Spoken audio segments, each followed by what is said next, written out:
The evening was cool, and the city lights of New York sparkled like diamonds in the sky. On the corner of Fifth Avenue stood a grand restaurant with golden lamps by the door and long black cars parked outside. Inside, soft music played, and the air was filled with the smell of expensive food and strong perfumes.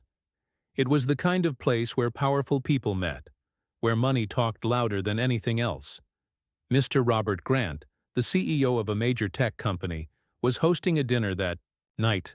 He was tall, with silver hair and a suit that looked like it cost more than a month's rent in the city. He walked with pride, the kind of man who expected others to move out of his way. His company had just launched a new software, and now international investors were interested. This dinner was important for him, maybe the most important night of the year. The guests had arrived from around the world. Mr. Takahashi from Japan, calm and polite, sat near the head of the table.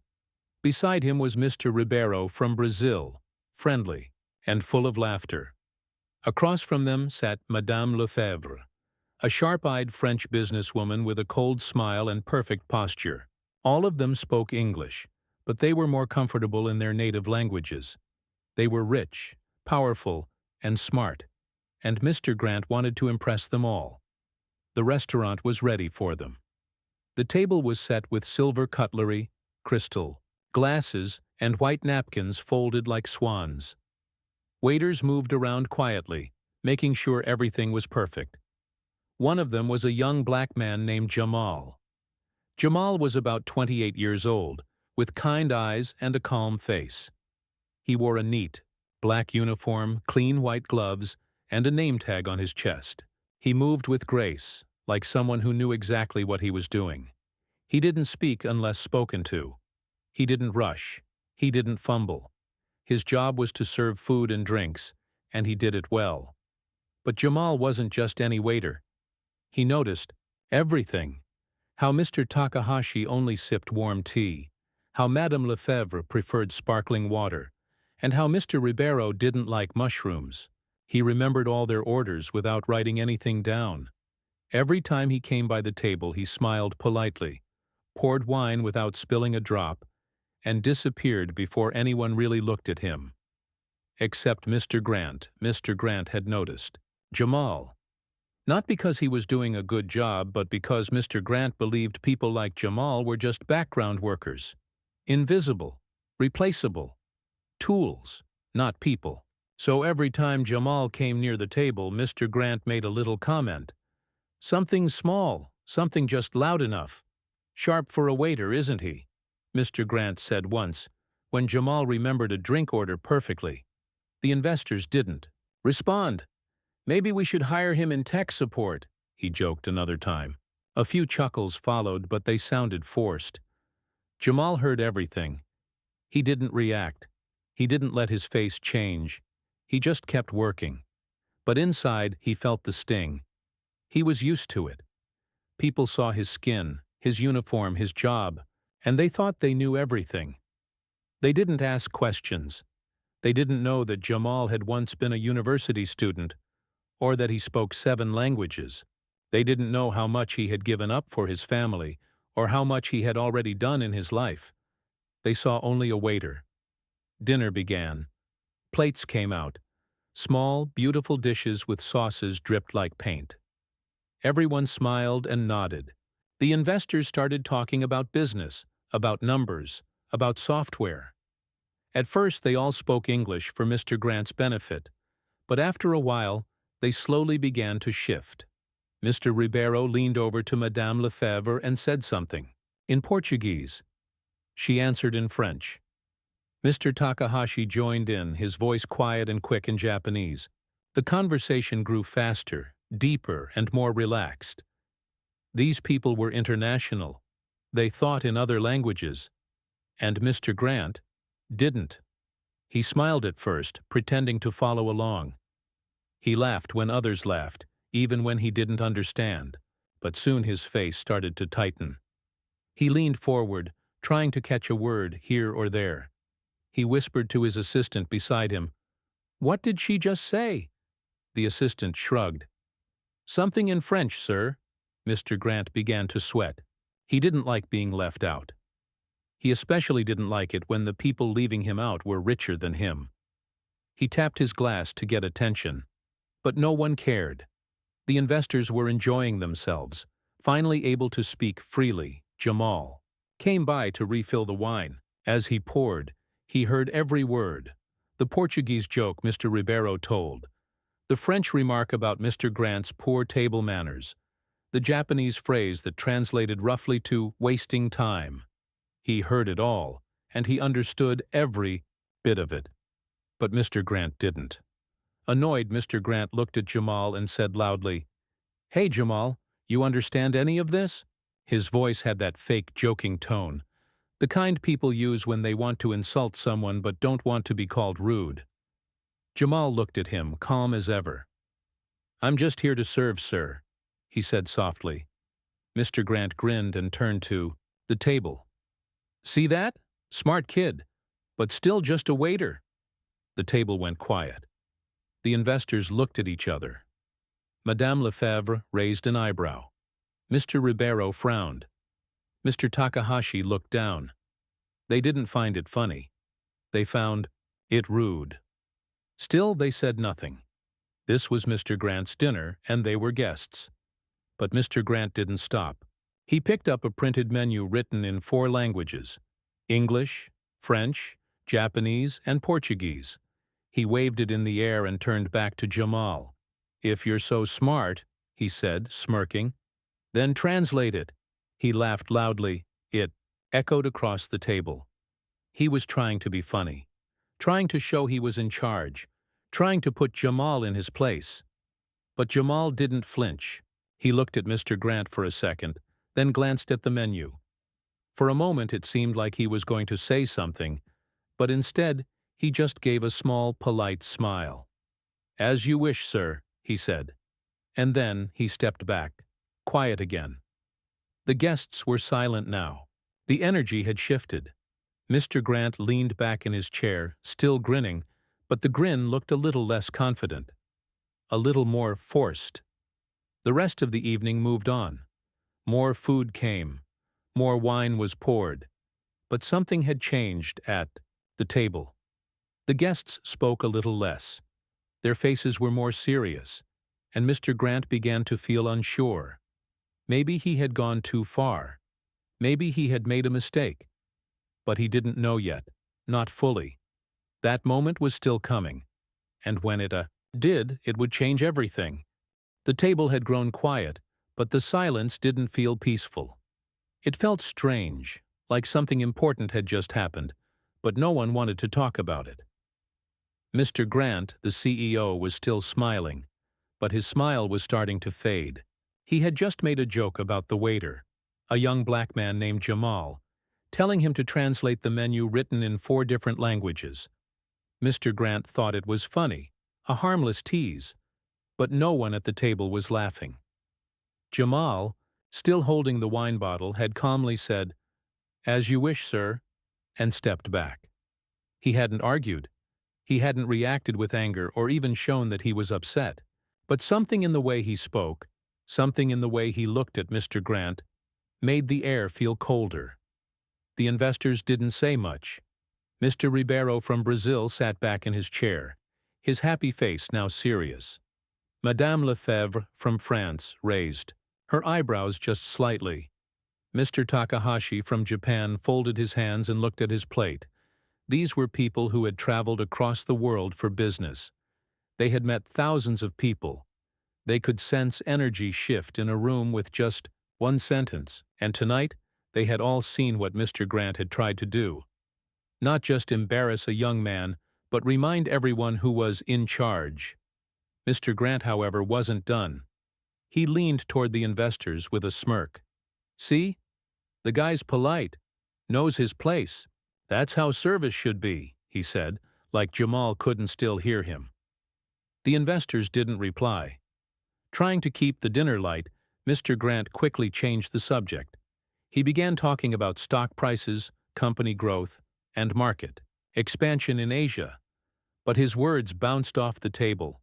It was like trying to continue a song after someone had pulled the power plug. Jamal continued to do his job as if nothing had happened. He brought out the next course. Roasted duck with blackcurrant sauce and steamed vegetables, each plate arranged like art. He placed each one in front of the guests with quiet dignity. Not a single dish was out of place. Not a single step. Too fast or too slow. His face stayed calm, but inside he was thinking. He remembered moments like this before. People looking down at him, talking to him like he was invisible or stupid. He remembered cleaning shoes after school as a teenager while studying grammar from old books. He remembered people telling him he should stick to simple jobs because big companies don't hire people like you. But he also remembered his mother's smile when he showed her his college diploma. He remembered winning first place in a national language competition. He remembered his professors clapping when he gave a speech in French, then repeating it in Japanese and Portuguese. Without looking at notes, Jamal didn't need to prove himself to anyone. But tonight, something inside him was waiting. As he cleared the salad plates, he heard the guests whispering again in different languages. Mr. Ribeiro leaned toward Madame Lefebvre and said something in Portuguese, his voice just a little louder. This time, as if he didn't care who heard. É triste ver arrogância tão grande em alguém tão pequeno. It's sad to see such arrogance in someone so small. Madame Lefebvre gave a short laugh and responded in French. C'est le genre d'homme qui croit tout savoir, mais ne sait rien. This is the kind of man who thinks he knows everything, but knows nothing. Mr. Takahashi joined in quietly, speaking in Japanese. Bihari da ni mineru ga benton nori da dewanai. He looks like a leader, but he is not a true leader. They weren't speaking to Jamal. They weren't even speaking to each other directly. But they were speaking loud enough for Jamal to hear. And Jamal understood every word. Mr. Grant, meanwhile, sat back in his chair, feeling proud of the event. He believed he was doing well, hosting a fancy dinner, leading the conversation, managing powerful guests. He didn't realize how much respect he had already lost. Then, something unexpected happened. Jamal returned to the table to offer refills. Mr. Ribeiro looked up at him with kind eyes and said in Portuguese, Obrigado, meu amigo. Thank you, my friend. Jamal nodded and replied softly, De nada, senhor. A comida está ao seu gosto? You're welcome, sir. Is the food to your liking? Mr. Ribeiro's eyes widened. Você fala português? He asked. You speak Portuguese? Jamal gave a gentle smile. Sim, fluentemente. Yes, fluently. Madame Lefebvre, curious now, asked in French, Vous parlez aussi français? You speak French too? Bien sûr, madame, Jamal replied easily. Of course, ma'am. Mr. Takahashi looked up with interest. Riben yumo? Japanese too? Jamal bowed slightly. Hi, hwasemasu. Yes, I can speak it. The table was stunned. The investors stared at Jamal, then at each other. Mr. Grant blinked, confused. Wait, what? He said, looking at Jamal. You speak all those languages? Jamal turned to him slowly, still calm. Yes, sir. I studied linguistics and international relations. I'm fluent in English, French, Japanese, Portuguese, Spanish, Arabic, and Swahili, and a little bit of German. Mr. Grant stared, his mouth slightly open. And by the way, Jamal added, his tone still respectful, Mr. Ribeiro said, it's sad to see such arrogance in someone so small. Madame Lefebvre said, You think you know everything, but you know nothing. And Mr. Takahashi said, You look like a leader, but you are not a true leader. I believe you told me to translate. Sir, the room froze. It felt like time had stopped. The music still played in the background, but no one was listening. Every eye was on Jamal. Even the other waiters at a distance had noticed. Mr. Grant's face turned pale. He looked like someone had poured cold water over his head. For a moment he said nothing. He didn't know what to say. The investors leaned back in their chairs, impressed. Madame Lefebvre gave Jamal a slow nod of respect. Mr. Ribeiro clapped his hands once and said, "Brilliant." Mr. Takahashi smiled and said quietly, "Now this is a real professional." Mr. Grant tried to laugh. "You've been hiding that all this time?" Jamal replied, "I wasn't hiding, sir. You just didn't ask." No anger, no shouting, just facts. Mr. Grant looked down at the table. For the first time in the evening, he didn't feel powerful. He felt small, and he knew this dinner, which was supposed to impress investors, had taken a turn he would never forget. The energy at the table shifted again, but this time it felt right. The guests began asking Jamal questions: where he studied, how he learned so many languages, and what he hoped to do next. They talked to him like an equal, like a man with a future, not just someone serving food. Jamal answered all their questions with grace and intelligence. He didn't brag. He didn't act proud. He simply spoke the truth. Mr. Grant sat quietly.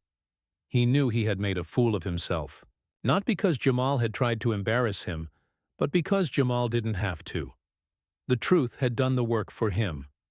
And the most surprising part? Jamal still treated him with respect. He didn't roll his eyes. He didn't say, "I told you." So, he didn't laugh at him.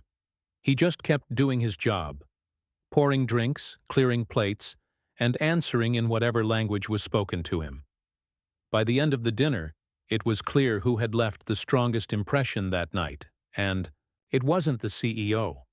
The whole restaurant felt different now. The soft background music played as usual. Other diners continued with their meals, unaware of what had just happened. But at Mr. Grant's table, something powerful had taken place. A moment earlier, Jamal was seen as just a waiter. Now he had spoken 3 different languages in front of important people, and translated their private words without hesitation. Not only did he prove that he understood them, he showed that he had been listening the entire time. And still, he had stayed polite and calm. Mr. Grant was not smiling anymore. He was sitting stiff in his chair, his fingers tapping lightly against his glass. He looked straight ahead like he was trying to think fast, trying to find a way to take back what he said. But it was too late. The damage was done. His guests had seen everything: the arrogance, the disrespect, the way he had treated someone based only on appearance. Jamal stood there for just a moment longer. Then, as if nothing had happened, he took the empty wine bottle and walked away, quietly. The other waiters glanced at him, their eyes wide with surprise. Even the head manager, a tall man in a dark suit, seemed unsure whether to say something or not. But Jamal didn't need applause or attention. He just went back to work like always. Steady, professional, calm. At the table, the guests began to speak again. But this time the mood was different. There was more curiosity, more excitement. Madame Lefebvre leaned forward and said in English, "Your waiter is quite impressive, Mr. Grant." "Yes," Mr. Ribeiro added with a smile. "He should be running this dinner, not serving it." Mr. Takahashi nodded slowly and said, "In my country we say, respect comes from action, not title." Mr. Grant forced a short laugh, but it didn't reach his eyes. "Well, yes, that was unexpected," he said. "I suppose we all learned something tonight." But his voice lacked its earlier confidence. His words, which once filled the room, now fell flat. He took a sip of water and said, "Still, you know, it's a restaurant. That's his job. Impressive, sure, but it's not like he's leading a tech company." The words hung in the air for a second. Mr. Ribeiro raised an eyebrow. "Do you think leadership only comes with an office and a title?" Mr. Grant looked caught off guard. "Well, no, I didn't mean it that way." But the guests had already turned their attention elsewhere. When Jamal returned with the next course, grilled sea bass with lemon butter sauce, the investors greeted him like an old friend. "Ah, Jamal," said Mr. Ribeiro cheerfully. "Tell me, where did you learn Portuguese so well?" "I spent a semester abroad in São Paulo," Jamal replied, placing a plate gently on the table. I also worked with Brazilian exchange students back in university. Impressive, said Madame Lefebvre. And your French is beautiful. You sound like someone from Paris, not a textbook. Jamal smiled. Merci beaucoup. I stayed in Marseille for a few months, and my host family helped me with pronunciation. Mr. Takahashi, who had been quiet, said something in Japanese.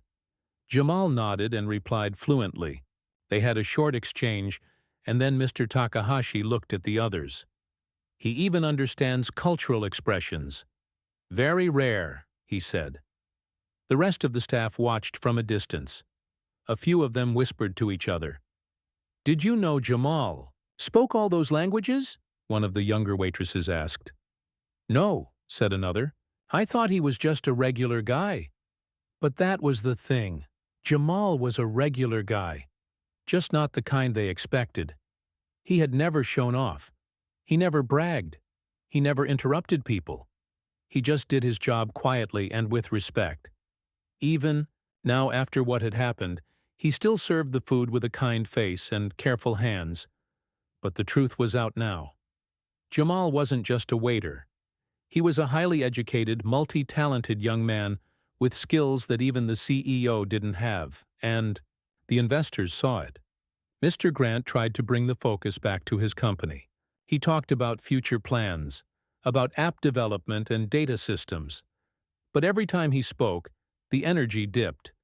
The excitement the guests had shown earlier was now directed toward someone else, someone who didn't even have a seat at the table.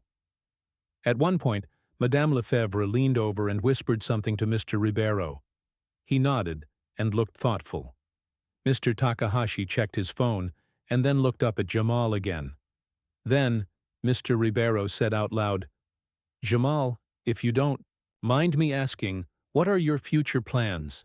Jamal blinked, surprised. Oh, I'm saving up right now. My goal is to go back to graduate school, maybe study international business or work for a non-profit organization. Mr. Grant laughed suddenly, trying to lighten the mood. Well, I hope you're not planning to steal my investors, Jamal. There was silence. Then Mr. Ribeiro said with a small smile, If he wanted to, I'd listen. That sentence hit like a punch. Mr. Grant looked down again. Jamal didn't say anything. He simply bowed his head a little, then turned and walked, away to bring dessert. The guests watched him go. Their eyes were filled with new respect. Not just because of his language skills, not just because he was smart, but because he had handled everything with grace. There had been no anger, no revenge, no ego, just truth. As dessert was served, chocolate mousse with fresh raspberries, the investors began talking more quietly among themselves. They weren't just enjoying the food anymore. They were thinking, planning, considering.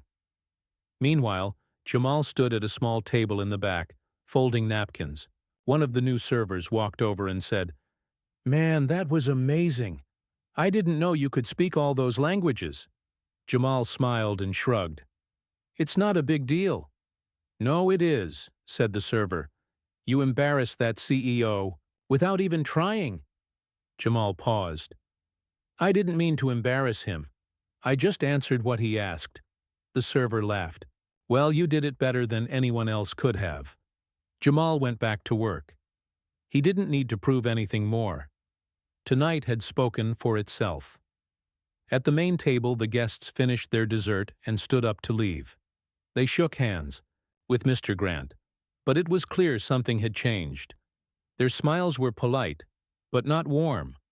Their words were short, not excited. But when they passed Jamal, each of them stopped.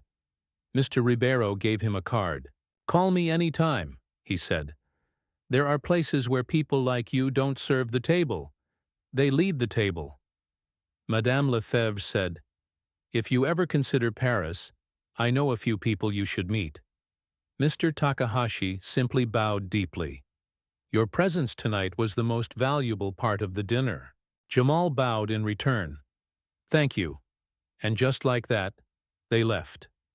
Mr. Grant stood alone for a moment, his team gathering around him. He tried to act like nothing had gone wrong.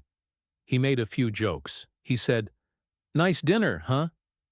But the truth was written all over his face. He had been shown up by a waiter, and not because Jamal tried to do it, but because Jamal was too good to ignore. As the restaurant slowly emptied and the night came to an end, Jamal stayed behind to help clean up. He folded chairs, wiped tables, and collected empty glasses. He didn't rush. He didn't talk about what had happened. He didn't ask for attention.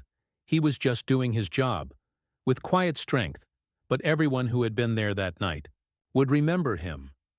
And this, unknowingly, was just the beginning of something bigger. The next morning, sunlight slipped through the small window of Jamal's apartment. His room was quiet, clean, and full of books. There were no fancy chairs, no expensive paintings, just shelves filled with language dictionaries, notebooks, and old university textbooks. A photo of his mother sat on the small desk. She was smiling in the picture, holding Jamal's graduation cap. Jamal stretched and yawned, still tired from the long night at the restaurant. He stood up, made himself some tea, and checked his phone like he always did. But this morning was, different. His screen was full of messages. Some were from co-workers. "Bro, you went viral." And, "You're a legend, Jamal." Others were from unknown numbers. "Hi, Jamal. We were at the dinner last night. Can we talk?" And then there were notifications from social media. Someone had taken a video of the moment. Jamal had translated what the investors said. It wasn't clear who filmed it, but the short clip showed Jamal speaking in Portuguese, French, and Japanese, then calmly repeating the translations to Mr. Grant. The video had already reached thousands of views. Comments were pouring in. "Who is this genius waiter? That CEO got cooked. Respect to this man. He should be the boss, not the other guy." Jamal stared at the phone for a few minutes. He had no idea how fast things had spread. He wasn't even sure how he felt. A part of him was nervous. He didn't want attention. But deep down, another part of him felt proud. Not because he had gone viral, but because the world had finally seen what he could do. He got ready and headed to work. The streets were busy like any other morning. Cars honked, people rushed to offices. But when Jamal entered the restaurant, heads turned. The manager, Mr. Devlin, walked up to him quickly. He looked serious, but not angry. "Jamal," he said, "come to my office for a minute." Jamal followed him through the kitchen, past the cooking stations, into a small room with a desk, chairs, and a computer. Mr. Devlin closed the door. "Are you okay?" he asked. "Yes," Jamal said. "Why?" "You know why," the manager replied. "That video is everywhere. Half the city has seen it. I've already gotten 4 calls about you, 2 from news stations, 1 from someone in Tokyo, and 1 from some businesswoman in Paris." Jamal was surprised. "They all called here?" "Yes," Mr. Devlin said. "They want to interview you. One of them even asked if you'd consider moving abroad for a job." Jamal blinked. "They want to hire me?" Mr. Devlin nodded slowly. "You made a real impression, Jamal. You didn't just translate some words. You showed the world that kindness and intelligence can win without raising your voice." Jamal stayed quiet for a second. Then he asked, "Am I in trouble?" Mr. Devlin laughed.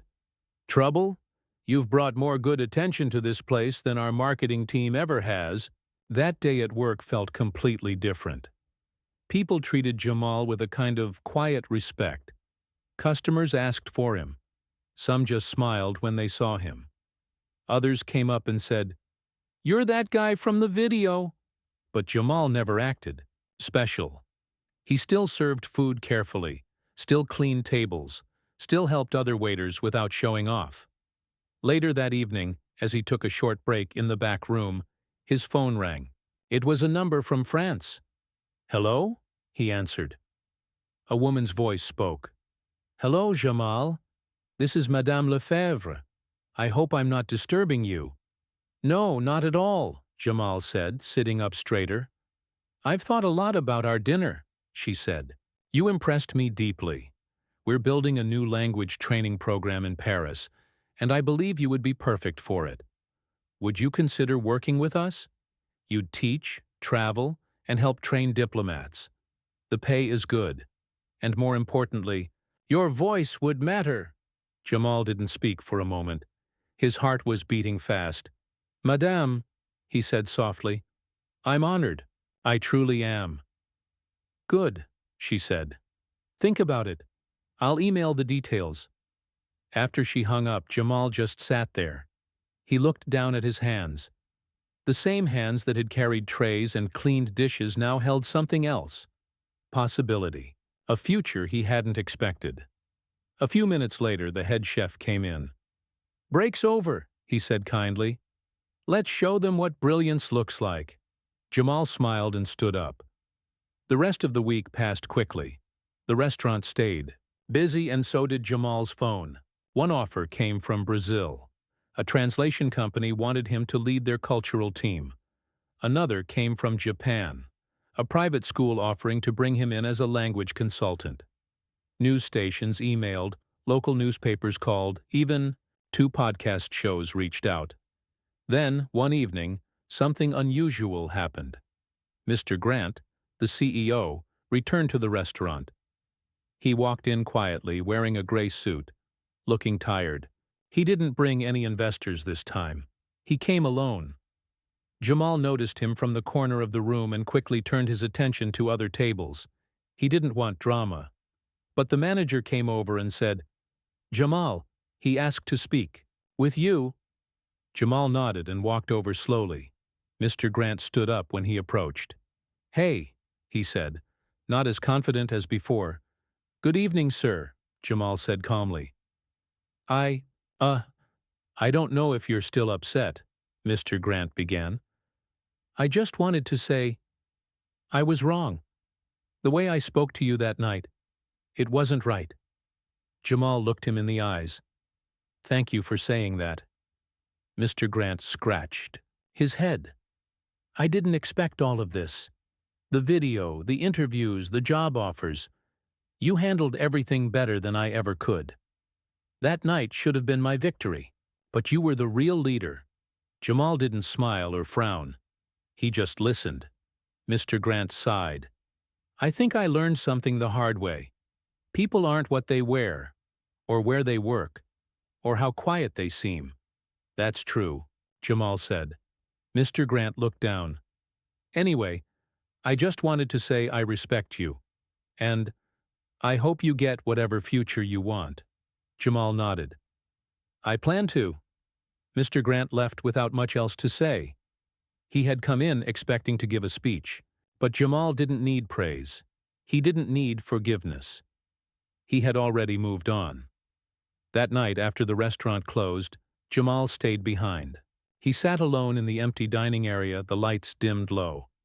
He looked around at the chairs, the tables, the soft shine on the floor. This place had been his world for the past few years. A place where he had worked hard, learned patience, and kept his dreams quietly tucked away. But now, the world outside was calling him. He opened his phone, checked his email, and looked at all the offers again. He didn't know yet which one he'd take.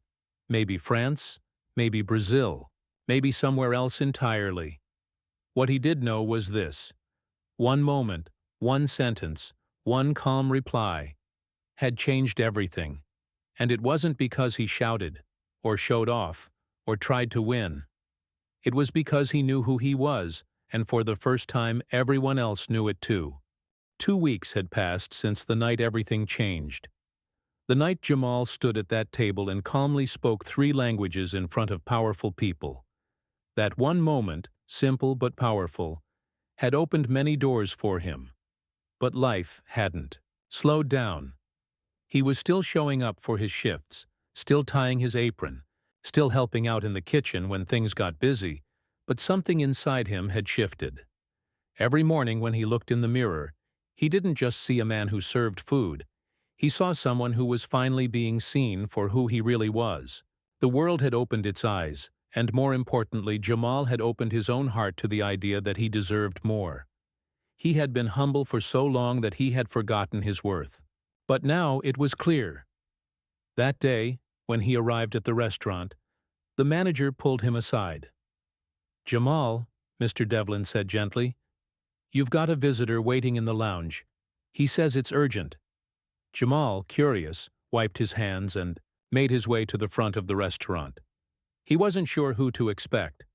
When he turned the corner, he saw a man in his late 50s with silver hair, wearing a long brown coat and holding a leather folder. The man stood up when he saw Jamal. "Mr. Jamal Porter?" "Yes," Jamal said. "My name is Douglas Mays. I work with an international education trust. We help fund young professionals to attend graduate schools all over the world. One of your former professors sent us your video. I watched it. I watched it again. And now I'm here." Jamal didn't know what to say. Mr. Mays smiled. "You were calm, respectful, and brilliant. You didn't need to shout to prove anything. That's the kind of leadership we believe in. So here's why I'm really here. We want to sponsor your education. Full tuition, travel, housing, everything. We want to send you anywhere you choose." Jamal blinked slowly. "You want to pay for my master's degree?" "Anywhere in the world," Mr. Mays confirmed. "We only give this to one candidate per year. And this year, you made the choice easy." Jamal felt something tighten in his chest. He had dreamed of graduate school for years. He had looked up scholarships, saved every tip, skipped nights out, and told himself, maybe someday. Now that day was here. Tears gathered in his eyes. He didn't wipe them away. "Thank you," he whispered. "You earned it," Mr. Mays said, shaking his hand. "You really earned it." The next few days moved like a dream. His co-workers hugged him, patted his back, and told him how proud they were. The restaurant even threw a small goodbye party on his last shift. They baked him a cake and put the word professor on it, just for fun. That night the whole staff gathered in the back. "You're going to make big moves," said Tasha, one of the senior waitresses.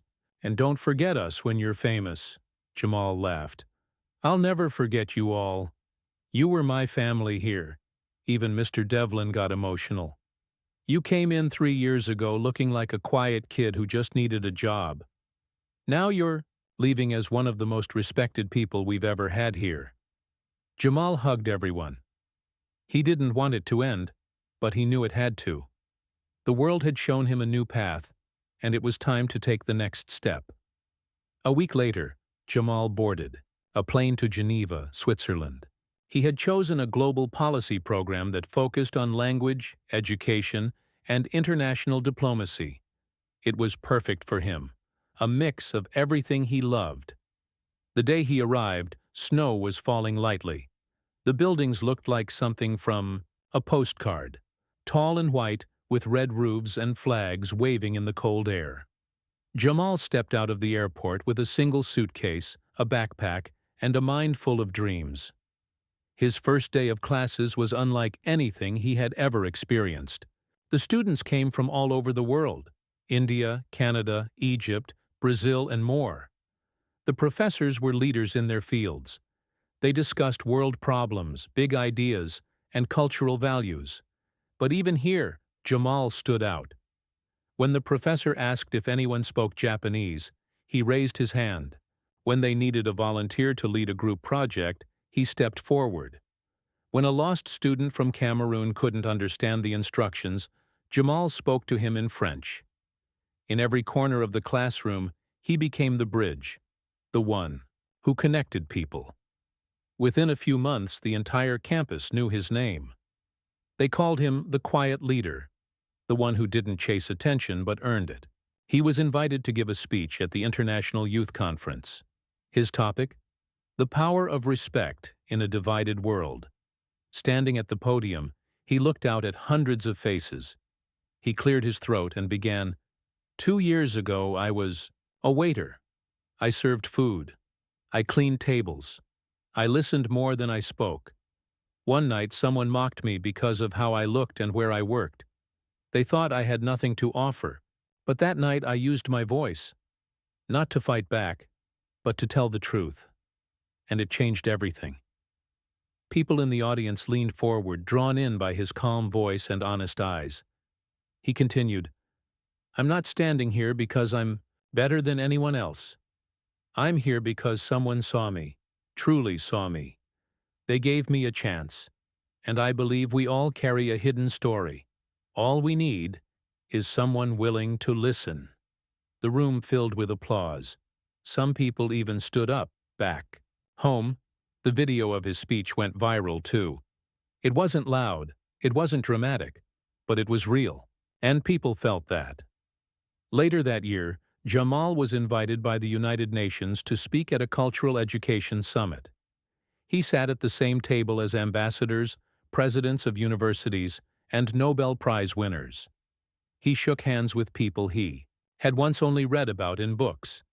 And during one coffee break, a familiar voice called his name. He turned around. It was Mr. Grant. He looked older, more humble. His eyes didn't hold that sharp pride anymore. "Jamal," he said, "I've been following your journey. I just wanted to say thank you for everything. That night changed me. It forced me to look in the mirror. I've changed how I run my company. I've hired people from more backgrounds, and I've learned to listen before judging." Jamal smiled. "That means a lot. Really." Mr. Grant looked down. "You were always more than a waiter. I was just too blind to see it." Jamal didn't hold any anger. He just patted him on the shoulder and said, "We all learn in different ways. Some lessons just take longer to reach us." That evening, Jamal walked out into the city. Lights sparkled across the buildings. The streets were filled with languages, laughter, music, and movement. He sat on a bench and opened a small notebook. It was the same one he had used when he worked at the restaurant. Back then, it was filled with vocabulary words and study notes. Now, it held his plans. He wrote a new sentence at the top of the page: "Start my own global education center." He wanted to build a place where people from poor backgrounds could learn languages, travel, and explore the world. A place where kindness and intelligence were more important than clothes or accents. A place where someone like him could be seen, before going viral. He closed the notebook and smiled. His journey had started with a cruel joke.